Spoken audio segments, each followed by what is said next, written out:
오전 9시였습니다.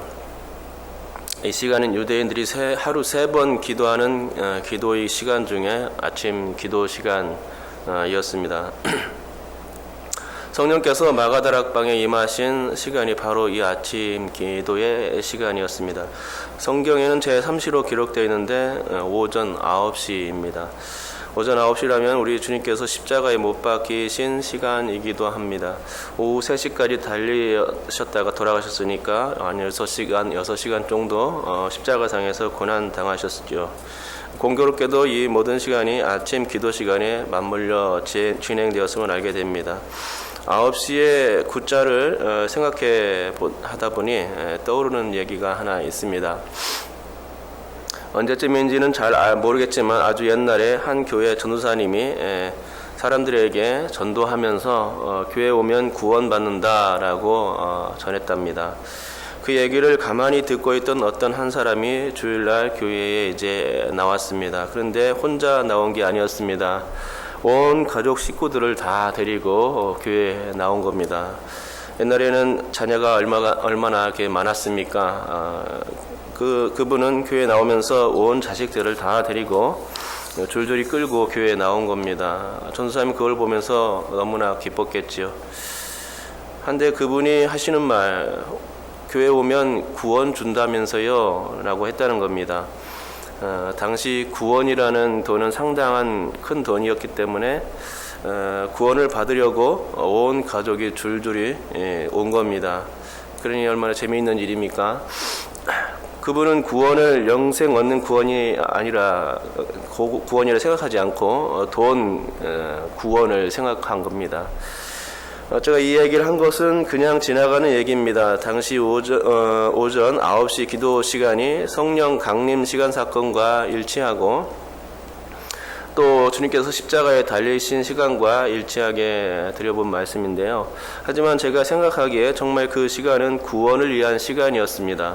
주님께서 십자가에 달리신 사건은 세상의 구원을 베푸시기 위한 그런 시간이었고 성령께서 임하신 그 사건도 구원을 주시기 위한 시간이었습니다. 공교롭게도 아침 기도 시간이었습니다.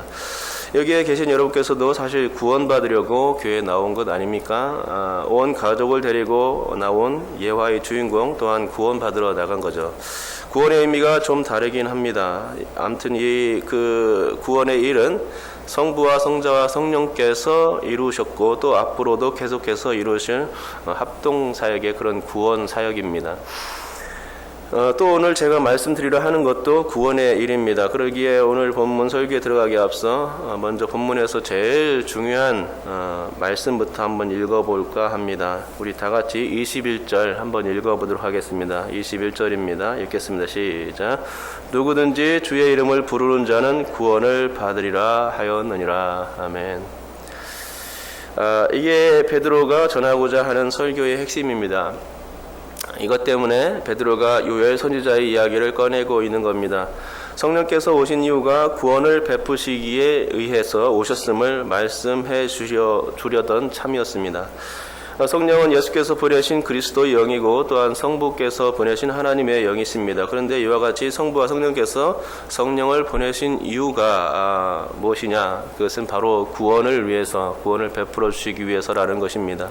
이 구원은 예수 그리스도의 이름을 부르는 자가 받을 수 있는 것임을 베드로 사도가 강변하고 있는 것이죠. 베드로는 지금 복음 전할 기회를 놓치지 않고 싶어 하는 겁니다. 성령으로 인한 방언을 들었던 주변의 많은 사람들을 그냥 흘려보내고 싶지 않았습니다. 그들에게 복음 전할 최대의 기회라고 생각하고선 구원에 관한 설교를 이제 시작한 겁니다. 하지만 이 설교의 발단은 이상하게도 성령 방언에 대해 트집을 잡는 사람들을 통해서 이루어졌습니다. 그들은 지금 제자들이 술에 취해 있다고 말했던 것입니다. 그런데 오전 9시에 술에 취한 사람을 혹시 본 적이 있습니까? 술에 취하는 시간은 오후나 저녁 시간이 대부분입니다. 오전부터 술을 고래고래 퍼마시는 사람은 없다는 얘기죠. 오히려 술을 깨기 위한 시간이 그렇게 술을 깨기 위해서 노력하는 시간이 오전 시간입니다.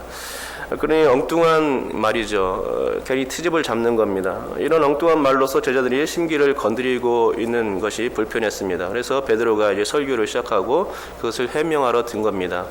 그리고 예수 그리스도의 구원의 복음을 설교하기까지에 이른 것이죠. 술에 취하지 않았음을 이야기하기 위해서 최적의 말씀은 요엘 선지자의 예언이었습니다. 거기에 모여있던 사람들은 뿌리 깊은 유대교의 신앙인들이었기에 요엘 선지자의 예언을 이미 알고 있었을 것이고, 또 명절에 예루살렘을 찾을 정도였다면 말씀에 대한 조회도 매우 깊었던 사람들이 대부분이었을 것입니다. 또한 요엘 선지자의 성령 부어주심에 관한 예언은 모두들 익히 알고 있을 법한 그런 내용이었습니다. 그래서 베드로는 요엘 선지자의 예언을 꺼내 든 겁니다. 그리고 실제로도 요엘 선지자의 그 예언이 지금 응한 시점이었기에 베드로의 설교는 아주 적확했고 또 시의적절했던 것입니다. 제자들에게 성령이 임한 사건은 술에 취한 사건은 진짜로 아니었습니다. 제자들의 입술에서 다른 나라의 외국어가 나온 것은 결코 속임수가 아니었다는 말이죠. 그것은 성령 임재의 표적이었고 방언을 통해 복음을 세상 모든 곳에 전파하려 하셨던 우리 주님의 구원 계획의 일부였던 것입니다. 다시 말씀드리자면 베드로의 이 변증 설교의 중심은 요엘 선지자의 성령 부어주심입니다. 이 변증 설교를 통해서 베드로는 요엘 선지자의 메시지가 무엇인지 밝혀줍니다. 그 내용을 잠깐 살펴보면 먼저 17절과 18절이 주는 메시지인데요.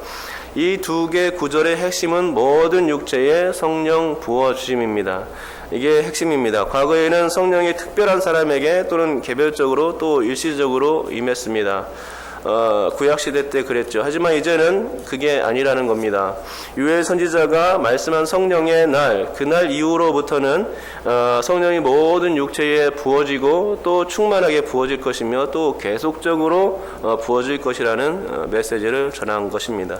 이제 성령은 남자들에게만 부어지는 전유물이 아닙니다. 소외되었던 여자들과 아이들에게도 부어질 것입니다. 성령은 나이를 불문합니다.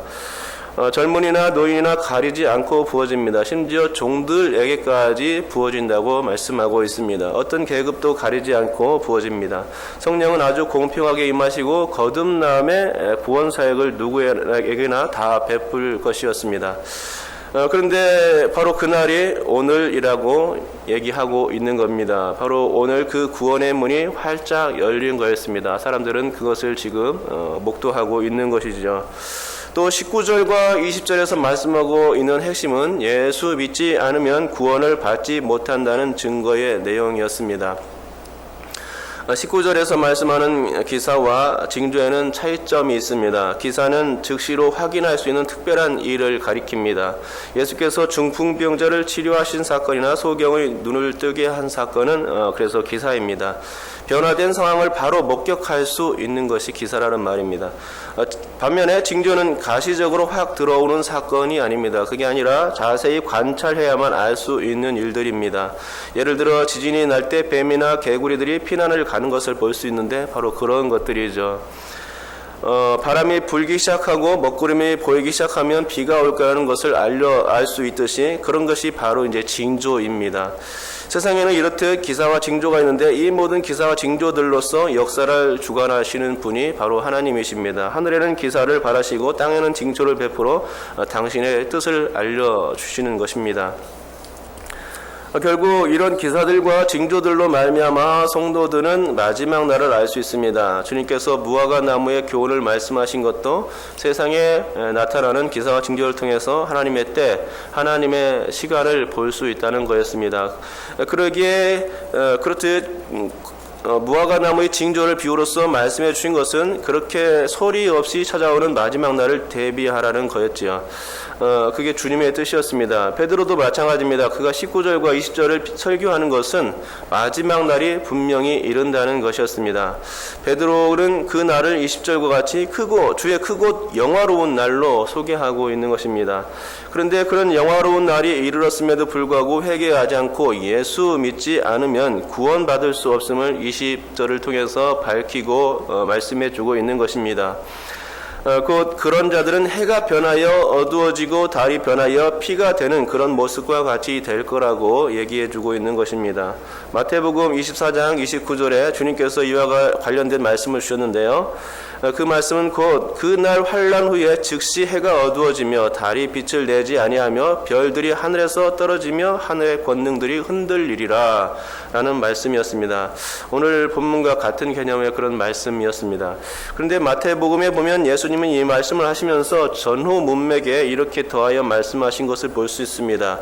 전 구절에서는 죽음이 있는 곳에는 독수리들이 모일 것이니라 이렇게 말씀하셨고, 후 구절에서는 그때의 인자의 징조가 하늘에서 보이겠고 그때의 땅의 모든 족속들이 통곡하며 라고 말씀해 주신 것입니다. 사람들이 왜 이게 통곡합니까? 왜 죽음이 보입니까? 예수님을 믿지 않았기 때문에 그런 겁니다. 그러면 죽음이 있는 곳에 독수들이 왜 모이냐? 이것도 같이 말이죠. 예수님을 믿지 않았기 때문입니다. 곧 예수 믿지 않는 자들이 건질 것은 영원한 죽음이요 영원한 통곡밖에 없다는 것을 말씀해 주셨던 것입니다. 하지만 여러분 참으로 다행이지 않습니까? 우리는 예수님을 믿고 있다는 거죠. 영원한 죽음을 맛볼 일도 없고 또 영원한 고통에 처해질 일도 없습니다. 이게 다 예수님의 십자가 사건과 성령님의 임재 때문에 가능하게 된 겁니다. 예수님과 성령님의 합동사역 그리고 성부 하나님의 구원 청사진에 의해서 만들어진 장엄한 구원의 역사, 구원의 드라마였습니다. 단지 우리는 이 삼위일체 하나님의 구원 드라마의 엑스트라일 뿐이고 주님은 주연입니다. 그리고 성령님은 조연입니다. 주연이냐 조연이냐는 개념이 중요한 게 아니라 이 두 분 하나님을 통해서 실제적인 구원 역사의 드라마가 그 장들이 펼쳐졌다는 것입니다. 그리고 우리는 지나가는 엑스트라라는 말입니다. 그러면 구원받지 못한 사람들은 뭡니까? 그들은 시청자들입니다. 그들은 구원에 동참할 수 없습니다. 단지 구원의 드라마를 시청하는 입장에 불과합니다. 주님께서 다시 오시는 그날 그들은 분명히 볼 것입니다. 아, 내가 제외되었구나. 구원 드라마의 주인공들을 바라보며 그들은 그렇게 통곡하게 될 것입니다. 이제 그림이 그려지십니까? 베드로의 설교가 결국엔 구원 얘기를 하기 위해서 이렇게 정확하게 설교를 한 겁니다. 누구든지 주의 이름을 부르는 자는 구원을 받으리라. 바로 이 말씀입니다. 하나님의 구원 계획, 그 구원 드라마였습니다. 이 구원 계획은 지금도 치밀하게 진행되고 있습니다. 주님께서 다시 오실 그날까지 이 삼위일 하나님의 구원 계획은, 구원 사역은 멈추어지지 않을 것입니다. 예수님을 믿음으로 구원받는다는 이 진리는 주님이 오시는 그날까지 변개되지 않을 것입니다.